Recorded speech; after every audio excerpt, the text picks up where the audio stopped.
ओम नमः सिद्धेभ्य। नमो नमः सत्हितंकराय वीराय भव्याम्बुजभास्कराय अनंतलोकाय सुरार्चिताय देवादिदेवाय नमो जिनाय देवादिदेवाय नमो जिनाय। पंच परमिष्टि भगवान की परम पूज्य आचार्य भगवंत गुरुवर विशुद्ध सागर जी मुनि महाराज की परम पूज्य मुनि श्री सुप्रभ सागर जी महाराज की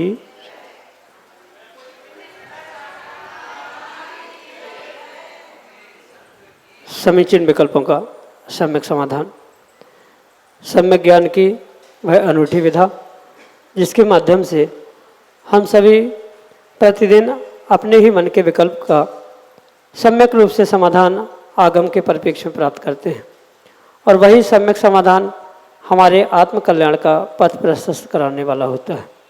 परम पूज्य आचार्य भगवंत गुरुवर विशुद्ध सागर जी महाराज के मंगल सुभाषित से परम पूज्य मुनि श्री सुप्रभ सागर जी महाराज द्वारा प्रदत्त वह आत्म कल्याण की अनूठी विधा प्रारंभ करते हैं। और आज के पहले विकल्प के लिए इस समय सारूपासक साधना संस्कार शिविर में योगाचार की भूमिका निभा रहे राजेश जैन नासिक महाराष्ट्र से। परम पूज्य मुनिद्वय के चरणों में बारंबार नमोस्तु नमोस्तु नमोस्तु। महाराज जी, हम पिछले 7 दिनों से श्री तत्वार सूत्र पर आपके मुखारविंदु से प्रवचन सुन रहे हैं। ग्रंथ की सूत्र रचना, सूत्रों का क्रम सुंदर मोतियों की तरह एक माला में गूंथा हुआ है। इसलिए इस विषय की सूक्ष्मता, संक्षिप्तता और स्पष्टता अद्भुत प्रतीत होती है। यह प्रस्तुति वर्तमान की रिसर्च मेथोडोलॉजी या रिसर्च रिपोर्ट या प्रोजेक्ट रिपोर्ट राइटिंग के लिए भी एक उत्कृष्ट उदाहरण है। मेरी जिज्ञासा है कि जिन आगम में क्या आध्यात्मिक रचना के लिए या आध्यात्मिक कृति के लिए भी कोई ऐसा निर्देश ग्रंथ है? कृपया मार्गदर्शन कीजिए। नमोस्तु महाराज जी, नमोस्तु महाराज जी, नमोस्तु। ओम नमः सिद्धम। परम पूज्य आचार्य भगवान गुरुवर विशुद्ध सागर जी महाराज जी की, परम पूज्य मुनि श्री सुप्रभ सागर जी महाराज जी की।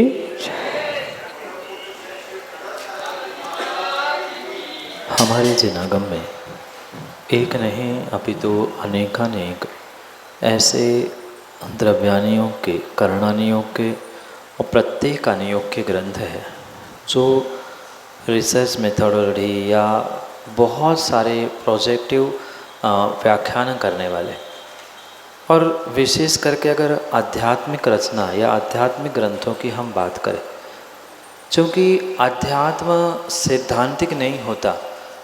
जो तत्वार सूत्र आदि है इसमें तो फिर भी सिद्धांत होने से उसका एक विशेष तरीके से क्रम या उसका विशेष प्रस्तुतिकरण देखने में आता। ज़रूरी नहीं है कि जैसे सिद्धांतों की प्ररूपणा है वैसे ही अध्यात्म की प्ररूपणा हो, क्योंकि अध्यात्म भीतर ले जाने वाला होता है और सिद्धांत उस अध्यात्म तक पहुंचने के लिए साधन होता। तो दोनों का प्रस्तुतिकरण बिल्कुल भिन्न ही होगा, किसी प्रकार से उन दोनों की तुलना होना संभव नहीं। अध्यात्म में वही बातों को, यानी द्रव्य कैसा है, उसकी प्राप्ति कैसे होगी, उसका गुण पर्याय रूप स्वरूप कैसा है, इन्हीं विषयों को नाना प्रकार से समझाने का प्रयास किया जाता है। सामान्य रूप से प्रारंभिक अवस्था में जब इन द्रव्यानियों के या अध्यात्म के सिद्धांतों का प्ररूपण किया जाएगा, वहाँ तो आपको ये मेथोडोलॉजी मिल सकती है, पर पूरी ग्रंथ में आप बिल्कुल तत्वार्थ सूत्र के समान अगर खोजने का प्रयास करोगे, शायद वैसा विषय अन्यत्र कहीं प्राप्त नहीं हो। हाँ, पर अध्यात्म के भी चरण कोटि के ग्रंथ आज भी वर्तमान में मौजूद है। जैसे भगवान कुंद स्वामी प्रदत्त समय सार एक बहुत उत्कृष्ट उदाहरण इसके लिए हो सकता है।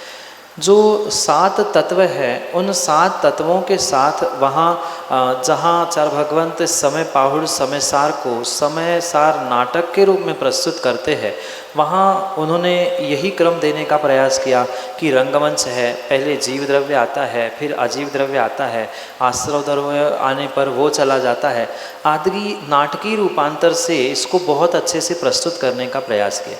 आवश्यकता वहाँ उस विषय को उसी प्रकार से समझने की है, क्योंकि सिद्धांत की प्ररूपणा अलग प्रकार से होगी। जो तत्वार्थ सूत्र का क्रम सूत्रों का अध्यायों का है, वहाँ समय सार में भी इन्हीं 7 तत्वों की प्ररूपणा की है, पर वहाँ कुंद भगवान का अभिप्राय, उनकी शैली, उनकी गाथा है बिल्कुल भिन्न है। पर जो क्रम यहाँ है, जीव अजीव आश्रव बंध संवर निर्जरा और मोक्ष, बिल्कुल इसी 7 क्रमों से यानी 7 तत्वों के क्रम से ही अध्यात्म तक पहुंचाने का प्रयास किया है। पुनः पुनः अध्यात्म में आत्मा तक पहुंचाने का प्रयास होता है। और तत्वार्थ सूत्र जैसे ग्रंथों में सामान्य रूप से सभी को साथ लेके चला जाता है, पर अध्यात्म ग्रंथ की मुख्यता मात्र आत्मा को समझने की समझाने की होने से वहाँ मात्र एक ही हीरो होता है। यहाँ जैसे प्रत्येक अध्याय में नया नया हीरो है, मतलब नया नया कलाकार है, कभी आश्रव, कभी बंध, कभी संवन निर्जरा, तो ऐसा वहाँ भले ही अधिकार में वर्णन है, पर मुख्यतः सर्वत्र ही हीरो के रूप में समयसार नाटक में, समयसार ग्रंथ में जीव द्रव्य आत्मा की है, क्योंकि वह आध्यात्मिक है। तो इतना थोड़ा बहुत अंतर है, और इस समयसार को गुरु के मार्गदर्शन के साथ आप पढ़ेंगे तो विशेष उसका फायदा होगा। जैसे प्रवचन सार है, पंचाशिकाय है, इन ग्रंथों के माध्यम से भी आप अध्यात्म तक पहुंचने का या द्रव्यानुयोग का निर्णय करने का प्रयास कर सकते हैं। यही आपके लिए सम्यक समाधान। डॉक्टर देवेंद्र शाह, भोपाल, मध्य प्रदेश से अगले समीचीन विकल्प। नमोस्तु भगवान, नमोस्तु भगवान, नमोस्तु भगवान। भगवान, मेरी जिज्ञासा ये है कि आजकल YouTube के माध्यम से और कई प्रवचन हम सुनते हैं, तो कई प्रवचनकार ये कहते हैं कि भाई जितनी मूर्तियां भगवान की जिनका अभिषेक करते हैं उनको अलग अलग गलने से पोंछना चाहिए। एक भगवान का गलना दूसरे गलने भगवान को से नहीं शरीर पोंछना चाहिए। उदाहरण ये दिया जाता है कि आप अपने घर में शरीर पोंछते हो तो एक आदमी का टावेल दूसरा आदमी यूज़ नहीं करता, तो क्या भगवान के केस में, और मैंने देखा कि कई जगह चालू भी हो गया, कई मंदिरों में तो बिल्कुल स्ट्रिक्टली फॉलो करते हैं। अगर मान लो आपने इधर से उधर लगा लिया तो डांट देते हैं, क्यों भाई इस भगवान का गलना उधर काहे को लगाया। तो कुछ हम बड़े भ्रम में हैं कि कैसा क्या होगा, तो कृपया शंका का समाधान करें कि क्या ये ऐसा ही करना चाहिए। नमोस्तु भगवान। देवेंद्र जी, सबसे पहले तो बात ये समझे कि तीर्थंकर भगवान की प्रतिमा और सामान्य श्रावक, इसमें ज़मीन आसमान का अंतर है। आपका शरीर, तीर्थंकर का शरीर और जो तीर्थंकर की प्रतिमा का आप प्रतिदिन अभिषेक कर रहे हैं, इन तीनों वस्तुओं में ज़मीन आसमान का अंतर है। आपका शरीर जो आपको दृष्टांत देके समझाया जाता है तौल आदि का, तो आपका शरीर औदारिक है, तीर्थंकर का शरीर परम औदारिक है। और जो तीर्थंकर की प्रतिमा है, ना वो औदारिक है न परम औदारिक। वो तो अगर धातु से बनी है तो वह निर्जीव ही है, अगर पाषाण से बनी है कथनचित वह पृथ्वी कायिक जीव वहाँ होने की संभावना हो सकती है, पर किसी भी प्रकार से वहाँ शरीर तो है नहीं है। शरीर जन्य जो दोष श्रावकों को लगते हैं एक दूसरे के साधनों का प्रयोग करते हुए, जैसे तत्वार्थ सूत्र के अध्याय में भी आपने कल परसों पढ़ा था कि अधिकरणम जीवा जीवा, एक दूसरे के आजीवाधिकरण का भी प्रयोग करना हिंसा के लिए, पाप के लिए निमित्त बन सकता है। ये सत्य है, पर किसके लिए? जिनके शरीर से कुछ पसीना, कुछ मल, कुछ ऐसे द्रव स्त्रवित हो रहे हैं, तो तीर्थंकर भगवान का तो कोई मल विसर्जन ही नहीं होता, पसीना नहीं निकलता, ये सब तो अतिशय आप जानते हैं। और उनकी प्रतिमा भी है तो भी आप ये विचार करें कि जिनकी शरीर से ही कुछ नहीं निकल रहा है, मल नहीं होता है, पसीना आदि नहीं निकलता है, फिर उनकी प्रतिमा से ये दोष कैसे संभव हो सकते? क्योंकि प्रतिमा में तो कोई जीव है ही नहीं है। धातु की प्रतिमा में पाषाण के भी है तो वो एक इंद्रिय है, उसका तो वो वैसा शरीर नहीं है जैसा आपका और हमारा शरीर है। तो ये भ्रांतियों को मिटाते हुए निर्णय करें कि तीर्थंकर भगवान और तीर्थंकर भगवान की प्रतिमा, इनमें भी अंतर है। इसलिए जो मार्जन करने के लिए वस्त्र छन्ने गलने आदि का प्रयोग किया जाता है, एक दूसरे से लगने से कोई पसीने का या वहाँ जीव जंतु का दोष उत्पन्न नहीं हो रहा है कि इसका उसने स्पर्श कर लिया तो हिंसा हो रही है। ये जो ओवर थिंकिंग वाले तथाकथित जो जीव होते हैं, जो ज़्यादा सोचते हैं, ज़्यादा ज्ञान का प्रदर्शन करना चाहते हैं, इनकी ये सोच है। अगर ऐसा होता तो हमारे आचार्यों ने पहले ऐसा क्यों नहीं लिखा होता? या अभी पहली बार क्या भगवान का अभिषेक और मार्जन हो रहा है क्या? कितने वर्षों से, और वर्षों से नहीं, जब से ये प्रक्रिया है तीर्थंकर भगवान उनकी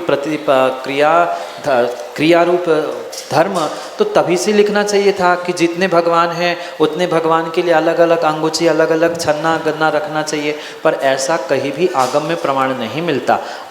आज के उपदेशता 21वीं सदी के हो सकते हैं और उनकी बातों में आकर बदलने वाले भी बहुत सारे हो सकते हैं। पर पहली बात तो मैं ये पूछना चाहता हूँ कि इस 21वीं सदी के प्रवचनकारों की अपेक्षा से जो हमारे प्राचीन आचार्य भगवान थे, जो दिव्य ध्वनि के माध्यम से उन्होंने श्रावकों के लिए उचित क्रियाएं बताई है, उन क्रियाओं को भी तो हमें समझना होगा, उन प्रमाणों को भी खोजना होगा। आपको अगर शायद इसका प्रमाण मिला हो तो आप विचार करें, पर मुझे तो अभी तक कोई आगम प्रमाण नहीं मिला कि प्रत्येक भगवान के लिए अलग से छनना चाहिए, अलग से गलना चाहिए, एक दूसरे को स्पर्श होगा तो हिंसा होगी। हिंसा वहाँ होती है जहाँ औदारिक शरीर होता है। तीर्थंकर भगवान का परम औदारिक प्रतिमाओं का तो कोई शरीर ही नहीं है, वो तो मात्र एक आकृति है, तदाकार निक्षेप से स्थापित की गई, स्थापना निक्षेप से प्राप्त वो प्रतिमा है। तो उनका उनमें हिंसा होने का साधन ही नहीं है। रही बात श्रावकों की चरण स्पर्श करने की हो या टॉवेल आदि की हो, वहाँ औदारिक शरीर होने से उनकी धूल मिट्टी का इधर उधर दोष होना ये तो स्वीकार किया जाता है। पर वह भगवान तीर्थंकर की प्रतिमा है, निक्षेप है, उपचार कार्य चल रहा है, इसलिए उसमें ये आवश्यकता नहीं है कि सब अलग अलग हो। फिर जो सहस्त्रकूट है, उस सहस्त्रकूट के भगवान का अभिषेक या मार्जन करना है तो 1008 छन्ने बांटते रहेंगे, वो पहुँचेगा कि अभिषेक करेगा, मार्जन करेगा कि क्या करेगा? ये प्रैक्टिकली भी सोचने की आवश्यकता है। और ये भी वर्तमान में चल रहा है, एक थाली में एक ही गंधोदक होना चाहिए, एक दूसरे का गंधोदक नहीं मिलाना चाहिए। इसके पीछे भी कोई लॉजिक और तर्क समझ में नहीं आता। जब विसर्जन किया जा रहा है, माना कि सहस्त्रकूट मंदिर है तो सहस्त्र छेद या सहस्त्र गमले रख दो 1008 कि प्रत्येक भगवान का अभिषेक किया, उसका मार्जिन और उसका गन्ना, उसका अलग से विसर्जन किया। भाई जब बाद में तुम एक ही स्थान में विसर्जित कर रहे, वहाँ हिंसा नहीं हो रही। थाली में रखने में काय की हिंसा? वहाँ अभिषेक करने में गंधोदक मिलने में हिंसा हो रही, कपड़े लगने में हिंसा हो रही, और पुनः उसका धोने के बाद उसका धोवन जो गंधोदक बन रहा है वो कहाँ समर्पित किया जा रहा है, विसर्जित किया है? उसका स्थान तो मंदिर में एक ही है ना, कि जितनी प्रतिमाएं उतना है। उसका फिर अलग अलग उपदेश दिया जाए। जो गंधोदक एक वेदी पर माना कि विशाल प्रतिमाएं हैं, उनका अभिषेक किया तो उसकी नाली अलग निकाल दो, सहनायकों की नाली अलग अलग निकाल दो गंधोदक निकलने के लिए। ऐसा आज तक ना हुआ है, ना कोई प्रैक्टिकल समझ में आता है। मंदिरों में भी, प्राचीन मंदिरों की भी रचना या प्रतिष्ठा ग्रंथों में भी आप देखना, पूरे वेदी का गंधोदक एक गौमुख आदि कुंड से बाहर निकाला जाता था। फिर वहाँ गंधोदक मिल रहा है, वहाँ क्यों नहीं हिंसा हो रही? ये कुछ मैं हट के बता रहा हूँ, कुछ नया करना चाहता है, इसलिए आज के उपदेष्टा इस प्रकार से व्याख्यान करते हुए प्राप्त हो रहे। पर आगम के परिप्रेक्ष्य में पहले तो हमें कोई प्रमाण प्राप्त नहीं होता, वर्तमान में ये प्रैक्टिकल भी समझ में नहीं आता। ठीक है, कौन क्या कर रहा है, किन की बातों में आ रहा है, उनकी समझ पुण्य पाप भिन्न विषय, पर आगम में ऐसा प्रमाण नहीं है, इसलिए ये उपदेश आगम के अनुकूल नहीं है। ठीक है, सम्यक्त की घात करने वाला भले ही ये क्रिया नहीं है, पर यह भी प्रैक्टिकली सोच सोचे कि कैसा संभव हो सकता है। जैसे कई सारे तीर्थ क्षेत्र है, सैकड़ों की तादाद में उनके मंदिर है, अगर एक पुजारी एक आध मैनेजर उस क्षेत्र की व्यवस्था कर रहा है तो दिन भर वो छन्ने साफ करेगा कि आने वाले जाने वालों की व्यवस्था बनाएगा कि पूजा अर्चन भी करेगा। ये सब कुछ प्रैक्टिकली सोचते हुए ये निर्णय करे और पुनः ध्यान रखे औदारिक शरीर, परम औदारिक शरीर और परम औदारिक शरीर का उपचार वह पर्याय में पर्याय का उपचार है। जो प्रतिमाएं बनाई जा रही है तीर्थंकर की, भगवान की, जो तदाकार पर्याय है उसका पर्याय का पर्याय में उपचार करते हुए प्रतिमा में स्थापना निक्षेप से उपचरित असद्भुत व्यवहार से हम उन्हें भगवान मान रहे हैं, तो उनका दोष, उनकी बराबरी श्रावकों का टॉवेल और उनके अंगूची, ये तुलना किसी प्रकार से होना संभव नहीं है। अगर प्रत्येक कार्य तीर्थंकर भगवान की प्रतिमा का, अभिषेक का उसके साथ तुलना करके किया जा रहा है तो वह आगम के परिप्रेक्ष्य में उचित नहीं है। फिर श्रावक प्रतिदिन नहाता है, मुनिराज को भी प्रतिदिन नहला दो। मुनिराज को नहलाना है तो भगवान अगर एक दिन नहीं नहाते हैं, मतलब अभिषेक नहीं हुआ, तो वे भुरसे हो गए, बासे हो गए, तो फिर उनको नमस्कार करना छोड़ दो। एक नहीं, पूरी अनवस्था व्यवस्था वहाँ पर खड़ी होगी, एक के पीछे दूसरी अनवस्था, दूसरी के पीछे तीसरी अनवस्था। इसलिए आगम के परिप्रेक्ष्य में ये कार्य मेरे हिसाब से भी उचित नहीं है। यही आपके लिए सम्यक समाधान। श्रीमती संगीता जैन, विदिशा मध्य प्रदेश से, अगले समीचीन विकल्प। हेलो, दोनों मुनिराजों के चरणों में मेरा बारंबार नमोस्तु नमोस्तु नमोस्तु। हे गुरुदेव, जैसे कि आज आपने बताया कि जो एकासना करते हैं या निर्जल व्रत करते हैं तो वो कुल्ला करना चाहिए उनको सुबह।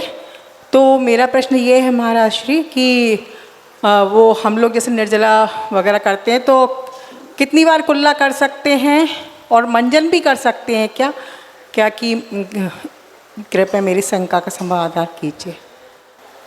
श्रावक है, वह महाव्रती नहीं। महाव्रती के लिए तो एक ही बार खड़े होकर आहार या मुख को गीला आदि करना ये विधान प्राप्त होता है। महाव्रतियों के लिए कुल्ला करना, मंजन करना आदि का तो निषेध है, पर श्रावक बिना कुल्ला किए देवशास्त्र गुरु के समीप नहीं जाए, शरीर की अंतरंग बहिरंग शुद्धि कर कर ही वह पूजा पाठ, देव दर्शन आदि आवश्यकों को प्राप्त करे। ये आगम का विधान और श्रावकों के लिए आज्ञा है। पर कुल्ला का अर्थ मात्र कुल्ला ही होना चाहिए। मंजन करना, ब्रश करना, दातौन करना ये किसी प्रकार से स्वीकार। मात्र एक या दो बार मुख में पानी लेकर गार्गिल करके हुए, मतलब कुल्ला करते हुए घुमाते हुए से निकाल देना, उंगली भी नहीं लगाना, मंजन ब्रश कुछ नहीं करना, यही कुल्ला करने की विधि है। मात्र मुख में रात भर में जो जीवों की उत्पत्ति हुई है वह उच्चारण के माध्यम से सर्वत्र ना फैले, देवशास्त्र गुरु की अविनय ना हो, इसी अभिप्राय से श्रावकों के लिए मात्र प्रासुक जल से कुल्ला करने का विधान है। और वो भी एक ही बार सुबह उठने के बाद तुरंत ही। जैसे शरीर की, बहिरंग शरीर की सामान्य स्नान से शुद्धि हो गई, वैसे ही मुख की भी शुद्धि श्रावकों को करना, एकासन हो चाहे निर्जला हो, वहाँ पर आवश्यक है। इन सभी विषयों को जो 36 प्रकार के श्रावकाचार आचार्यों ने कहे हैं उनमें बहुत विस्तार से समझाया गया है। इसलिए यही समझे कि दिन में भी सुबह जब उठकर अन्य प्रातः विधि पूर्ण की जाती है तभी एक बार मात्र एक आध दो बार सामान्य प्रासुक पानी मुख में लेकर थूक देना, ये कुल्ला कहलाता है। वही मंदिर या देवशास्त्र गुरु के पास पहुंचने पहले एक ही बार करने की आवश्यकता है। बार बार कुल्ला की छूट है, इसलिए दिन में 4 बार कुल्ला कर लो, कंठ को गीला कर लो, ये व्यवस्था नहीं है। मात्र मुख शुद्धि ऐसा व्याख्यान आया है और मुख शुद्धि कुल्ला से, पानी से ही होती है। पूरे मंजन या दातुन आदि से करने की आवश्यकता नहीं होती। यही आपके लिए सम्यक समाधान। नयन जैन, सागर मध्य प्रदेश से, अगले समीचीन विकल्प। दो मुनि आज के चरणों में मेरा बारंबार नमोस्तु नमोस्तु नमोस्तु। महाराज जी, मेरा प्रश्न ये है कि घट यात्रा या शोभा यात्रा आदि में बैलगाड़ी या कोई भी जानवर का इस्तेमाल करने से जीव हिंसा का पाप लगता है या नहीं? नमोस्तु महाराज, नमोस्तु। अनुष्ठानों में की जाने वाली प्रक्रियाओं को श्रावकों को बहुत विवेकपूर्वक समझने की आवश्यकता है। जो व्यक्ति मात्र एकांत से ही किसी वस्तु, किसी अनुष्ठान, किसी क्रिया को समझता है, वह कभी भी न उस अनुष्ठान का आनंद ले पाता है, न कभी सम्यक प्रकार से कोई क्रिया कर पाता है। जीवों को जब भी किसी प्रमाद के वशीभूत वध बंधन आदि के द्वारा प्रताड़ित किया जा रहा है, वहाँ नियम से हिंसा है। जैसे 7वें अध्याय में तत्वार सूत्र में आपने पढ़ा, प्रमत्त योगात् प्राण व्यपरोपणम हिंसा। प्रमाद के वशीभूत होकर जहाँ जीवों को वध बंधन पीड़ा कष्ट अतिभारारोपण आदि कार्य किए जा रहे हैं, तो वहाँ नियम से हिंसा। पर विवेक पूर्वक जहाँ कार्य किए जा रहे हैं, जिसकी जहाँ उपयोगिता है, वहाँ उसकी उपयोगिता का प्रयोग नहीं किया जाएगा तो वहाँ पर अवश्य ही हिंसा है। जैसे आज भौतिकता के चक्कर में अनेकानेक स्थानों पर खेतियों में ट्रैक्टर का प्रयोग किया जा रहा है, और ट्रैक्टर के प्रयोग के कारण से जो बैल वह खेत जोतने में कार्यकारी होते थे, उन बैलों का उत्पत्ति तो उतनी हो रही है, उनकी संख्या उतनी है, पर वह प्रयोग में ना आने के कारण कत्ल खाने में उनकी कटाई होते हुए उनके मांस आदि को निर्यात किया जाए। इसलिए जो साधन सम्यक प्रकार से जिसके लिए है, जैसे खेती की जोतने के लिए है, बैलगाड़ी चलाने के लिए है, तो उन पे अगर अति भारारोपण नहीं किया है, उनको किसी हंटर किसी इसके द्वारा बिना मारे सहजता से कार्य हो रहा है, तो उसमें हिंसा का दोष नहीं लगता। पर ये भी ध्यान रखें, अगर ऐसे कार्य करते समय यानी किसी शोभा यात्रा आदि में उनको मार कर पीट कर या पीड़ा देकर कार्य किया जा रहा है, तो वहाँ तो हिंसा होगी। पर सहजता से अगर ये कार्य हो रहा है और उनको बंद करवा दिया जाए, तो कहीं ना कहीं उन त्रियंशों का दुरुपयोग होगा। जैसे पहले बुंदेलखंड में गजरत चलते थे, आज हिंसा के नाम पर उसे बंद करने का प्रयास किया गया। ऐसे ही बैलगाड़ियों को भी बंद करना कर दिया, टांगे आदि बंद हो गए, पर जो त्रियंश जितने थे उनकी संख्या तो उतनी ही है। उनका प्रयोग ना होने वाले कारण उनके जो रक्षक थे वो भी मर रहे हैं, वो जो त्रियंश थे उनका भी जीवन यापन करना संभव नहीं हुआ है, और वे सभी के सभी फिर कत्ल खाने में कटने के लिए जा रहे हैं, तो उसमें क्या हिंसा नहीं है। इसलिए अनेकांत को समझते हुए निर्णय करना होगा। बहुत अच्छी बात है, आज के साधन मिले हैं तो साधनों से यानी ट्रैक्टर आदि से इंसानों से उसे खींचा जाए, पर नहीं है जो परंपरा चल रही है उसका भी अगर विवेक पूर्वक निर्वाह किया जा रहा है, जहाँ जीवों की विराधना प्रताड़ना नहीं हो रही है, तो उसमें सर्वत्र हिंसा ही ना देखे। क्योंकि अगर हिंसा ही देखी जाए तो श्रावक का कोई भी कार्य हिंसा से रहित हो ही नहीं सकता। हिंसा संकल्प ही ना हो, इतना विवेक रखते हुए कार्य करना चाहिए। वहाँ संकल्प किसी त्रियंश को प्रताड़ित करने का, उसको बांधने का, मारने का नहीं है, अपितु वहाँ धर्म की प्रभावना का उद्देश्य है। अगर ऐसा होता तो पुराने ज़माने में जो रथ यात्राएं होती थी, जिसके लिए कई सारे त्यागी व्रतियों की भी अनुमोदना और बहुत सारे कार्य कथानकों में प्राप्त होते हैं, तो फिर वहाँ भी निषेध होना चाहिए था। इतना ही नहीं, भले ही जो स्वर्गों के देव जो त्रियंश बनकर वाहन या आदि कार्य करते हैं, तो फिर वहाँ देवों को ही जुतवाना चाहिए था। आकार त्रियंशों का क्यों बनाया गया? क्योंकि ये सत्य है कि जो वाहन जिनके द्वारा खींचने की व्यवस्था है, वो वैसी ही व्यवस्था होनी चाहिए। ये आगम की व्यवस्था है। बहुत अच्छी बात है, अगर नहीं करना चाहते हैं तो कोई बंदिश नहीं कि ऐसा ही करना चाहिए, ऐसा ही होना चाहिए, पर अगर कहीं हो रहा है तो उसका निषेध करते हुए हम एकांत में ना जाए, उसको अनेकांत से समझे। यही बात हिंसा की करते करते कई सारे स्थानों में श्री जी को जल यात्रा के लिए बाहर निकालना बंद कर दिया, मात्र फोटो निकालनी प्रारंभ की, भगवान की अभिनय होती है, हिंसा होती है। तो ये एकांत से ना समझे, इसे अनेकांत से दूसरे और अनेक पहलुओं को समझते हुए ही निर्णय करे कि जो भी आगम में विधाएं कही है, जो परंपरा वास्तव में आगम के अनुसार है, उनमें कहीं ना कहीं हेतु तर्क दिया गया है, उन हेतु तर्कों को समझते हुए निर्णय करे। पुनः ध्यान रखे कि ये बंदिश नहीं है कि ऐसा ही करो, ना मैं उपदेश दे रहा हूँ ना आज्ञा दे रहा हूँ, पर अगर कहीं हो रहा है तो उसमें हमें कमियां और हिंसा खोजने की जगह अनेकांत दृष्टि से दूसरा पहलू भी सोचते हुए कार्य करना होगा। यही आपके लिए सम्यक समाधान। बसमत महाराष्ट्र से यशवंत दीपक अगले समीचीन विकल्प के लिए। पूज्य महाराज जी द्वय के चरणों में कोटि कोटि नमन। महाराज जी, तत्वार्थ सूत्र के स्वाध्याय क्रमांक 7 में और सूत्र क्रमांक 15 में लिखा है कि बिना दी गई वस्तु उठाना चोरी है, लेकिन अगर परिस्थिति ऐसी हो कि एक आधी वस्तु का स्वामित्व अपने पास है और वो गुम हो जाती है और फिर पता चलता है कि वो किसी और के पास है, तो वो अपनी वस्तु उसे बताए बगैर उठा कर लाना, क्या ये चोरी की कक्षा में आएगा? वस्तु कथनचित उसी की कही जाती है जिसकी वर्तमान में मालकियत होती है।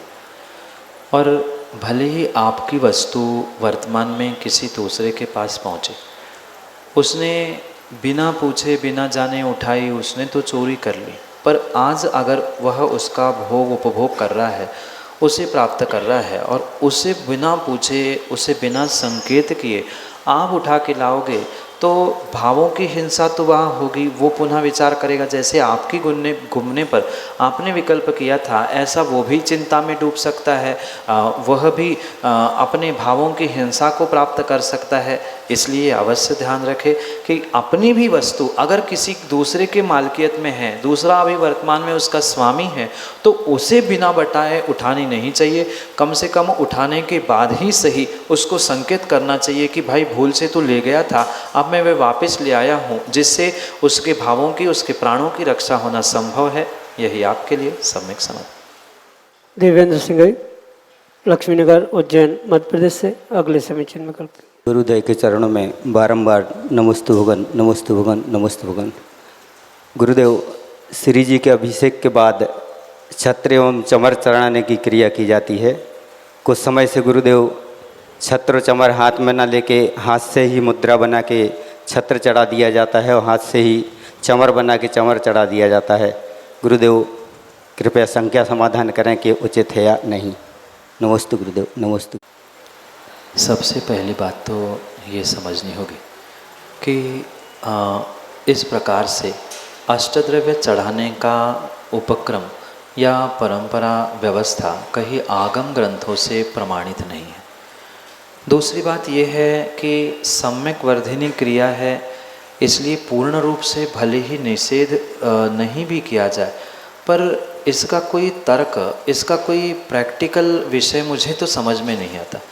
क्योंकि जब 8 प्रातिहार्य है तो फिर 8 ही प्रातिहार्यों को चढ़ाया जाए और उपचार से ही कार्य किया जा रहा है। बहुत सारे लोगों का ये कहना है कि वो तो उपचार क्रिया है, तो फिर उपचार क्रिया है तो फिर 2 उन्हीं प्रातिहार्यों के विषय में क्यों? एक आध दिन का सिंहासन का भी प्रातिहार्य ऐसे हाथ करके दिया जाए, एक आध दिन और कोई पुष्पवृष्टि का प्रातिहार्य ऐसे करके किया जाए। तो ये कहाँ लिखा है कि उपचार मात्र 2 का ही होना चाहिए?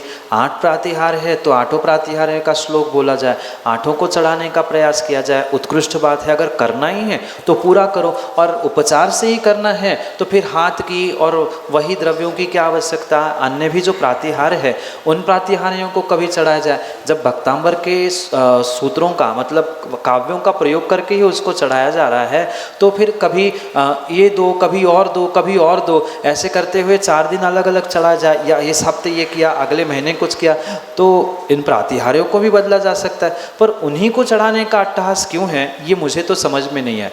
और तीसरी बात यह है कि जब प्रातिहार हमारे हाथ में है ही नहीं है, तो जब भावों से मात्र चमर ढुलाने का काम किया जा रहा है या छत्रों का काम किया जा रहा है, ये कितनी मतलब हमें तो समझ में नहीं आए। भगवान 3 लोक के नाथ है और उनके ऊपर हम हाथ रख रहे हैं, तो ये कोई अभिप्राय नहीं समझ में आता। और चांदी के भी छत्र प्रातिहार या चमर चढ़ाए जा रहे हैं तो चढ़ा दिए, मतलब चढ़ा दिए, अब पुनः उसी उठा के डिब्बे में रख रहे हैं, वही तिजोरी में रख रहे हैं, घर में ले आ रहे हैं, ये कोई तारतम्य समझ में नहीं आता। क्योंकि द्रव्य जो चढ़ा दिया वो चढ़ा दिया, विसर्जन हो गया। जब हम अभिप्राय से कह रहे हैं कि हम चमर चढ़ा रहे हैं, छत्र चढ़ा रहे हैं, तो चढ़ाना जब कह ही रहे हैं, भले ही वहाँ स्वाहा नहीं कहा, पर अभिप्राय हमारा चढ़ाने का है, तो जो चढ़ गया वह दूसरे क्षण से हमारे लिए निर्माल्य है, उसे पुनः उठा के लाना, भले ही चांदी क्यों। तो ये तो कोई आगम में व्यवस्था नहीं है ना। चांदी की चढ़ाओ तो फिर रोज नया छत्र चढ़ाओ, रोज नया चमर चढ़ाओ। कि भावों से ही कहना है तो फिर हाथ करने की क्या आवश्यकता, और हाथ ही करने हैं तो 2 ही की क्या आवश्यकता। 8 प्रातिहार्य बढ़िया 8 श्लोक पढ़े जाए, 8 प्रातिहार्य चढ़ाए जाए। वह जब 8 प्रातिहार्य उन अरिहंत प्रभु के प्रकट होते हैं तो 2 की हूँ क्यों चढ़ाए, और 2 ही है तो ये ही 2 क्यों, अन्य भी 2 को किए जा सकते हैं। ये बहुत सारी बातें विचारणीय और प्रश्न चिन्ह रूप है। इसलिए आगम का प्रमाण वर्तमान में उसकी प्रैक्टिकल रूप से औपचारिकता आदि समझते हुए ये मेरे तो हिसाब से कोई आवश्यक नहीं है। ठीक है, सम्यक वर्धिनी है, उसमें कोई मिथ्यात्व का दोष नहीं है, पर ये कोई तर्क से और प्रमाण से सिद्ध नहीं होता, इसलिए इसकी ना पुष्टि है ना इसका विरोध है। ये विवेक से आपका कार्य है। हाथ लगाना और मतलब मेरे हिसाब से तो वह अनुकूल मुझे नहीं लगता। ठीक है, कई स्थानों पर जो ये परंपराएं बनी हैं, ये परंपराएं तात्कालिक है। अगर आपने गौर से देखा होगा तो पहले समय में मतलब कि 25-30 वर्ष पहले विनय पाठ भी नहीं होता था, तो विनय पाठ शुरू हो गया। अब ये 2 प्रातिहार हुए, आने वाले समय में और कुछ बढ़ता जाएगा और कुछ बढ़ता जाएगा। ठीक है, ये सम्यक वर्धिनी क्रिया है इस अपेक्षा से, पर आगम में इसका प्रमाण बिल्कुल भी प्राप्त नहीं होता। मतलब अभिषेक के बाद ये करना चाहिए, ऐसा कहीं अभिषेक पाठ में नहीं मिलता है। स्पष्ट जब भक्तांबर के काव्यों को ही पढ़कर उसके साथ जोड़ा जा रहा है तो उसका कोई औचित्य समझ में नहीं आता, और करना ही है तो पूर्ण रूप से फिर आठों का करे या बदल अदल के करे। इन बातों का विचार करते हुए श्रावक को अपने मंदिर, अपनी वेदी, अपने स्थान का निर्णय स्वयं से करना होगा। अन्यथा निर्माल्य का दोष उन्हीं को चढ़ाने से तो लग ही रहा है कि चढ़ाओ नहीं। हाँ, चरवण ढुराने में दोष नहीं है, पर चढ़ाने के भावों से उसको समर्पित करना, रख देना, पुनः उठाना, छत्र लगा देना, पुनः उठाना, ये व्यवस्था उचित नहीं हो सकती। यही आपके लिए सम्यक समाधान।